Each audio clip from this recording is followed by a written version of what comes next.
I'm 73 and a half, and I suffer from wet macular disease and dry macular disease. Now, wet macular disease, quite simply, is where the back of the eye has fluid which leaks into it, pushes part of the eye forward at the back, which causes distortion, and as the blood vessels break, then you get the body's natural healing mechanism producing scar tissue as it tries to heal itself, and then you lose vision in that central part. If it's left untreated, it can take away a lot of your central vision. So if you do notice anything at all, get it seen to quickly, because it is very fast and very aggressive.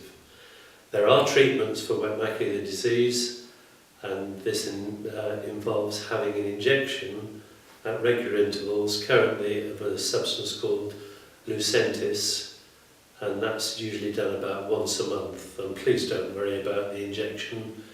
It's like putting a contact lens in. It sounds worse than it is.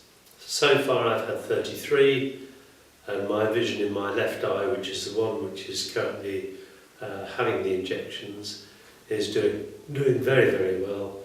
And I've had the same sort of vision now for the past 4 years because of the injections.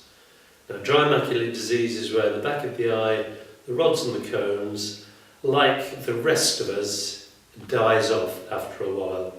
So as the cells die off, then you lose vision where those cells have gone, and of course there's no way you can replace those cells once they've died off.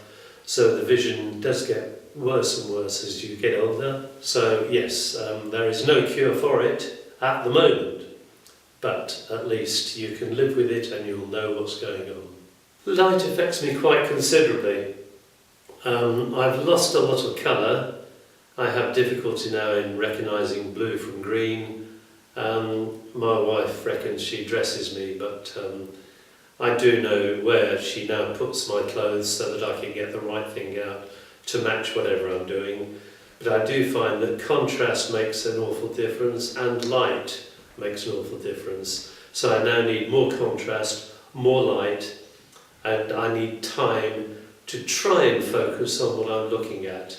I now have to read things slightly from the side, and there is a system called eccentric viewing, which was tailor-made, if you like, by the Macular Disease Society, which is taught to people to help them read. I haven't quite got to that stage yet, but I have seen people who use it, and it does help them, and it will probably help me when things get a little bit worse, which they probably will. Once my vision started to go, one of the first things I had to do was to give up my driving licence, because I could no longer read the number plate. I could just about make it out if I looked to the left or the right, but losing central vision meant that I could no longer read signs or read number plates the way I used to. So to be on the safe side, I gave up my driving licence. It did mean that I lost a lot of my hobbies, because I love working in my particular business career. I currently make model railway components, and in making them I used to fit them on clients' trains, but obviously I can't do that any longer because I'd probably wreck it. So yes, I'm still working. I still use a computer in my work. I have a large 37-inch screen, but even then I have to lean forward to read it, but it doesn't mean that I have to sit down and do nothing. All you have to do is adapt. There are plenty of appliances on the market, gadgets, gizmos, call them what you like, that can help you get through the day and make life a lot easier for you. And these are all obviously available at Somerset site. I have an array of magnifiers, but the one item I use more than anything is a little gadget that tells me when I've put enough boiling water in a teacup and need to put some milk in. Well, I joined the Macular Disease Society and Somerset site because I was so angry with the world that I had lost the most precious thing that I thought I had, apart from my wife and my family, and it meant that I had to give up going to air displays, motor racing, driving cars and lots of other things that I used to do, and it really did curtail my life, and for a long time I was very depressed. But then I thought, no, I'm just angry that it's happened to me.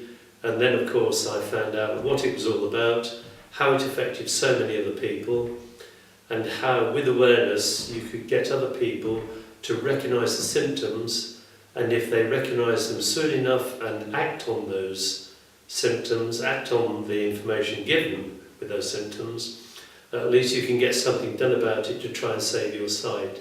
So joining these organisations meant that I could raise the awareness and also raise awareness for people who already suffered from it to go and get help from these people.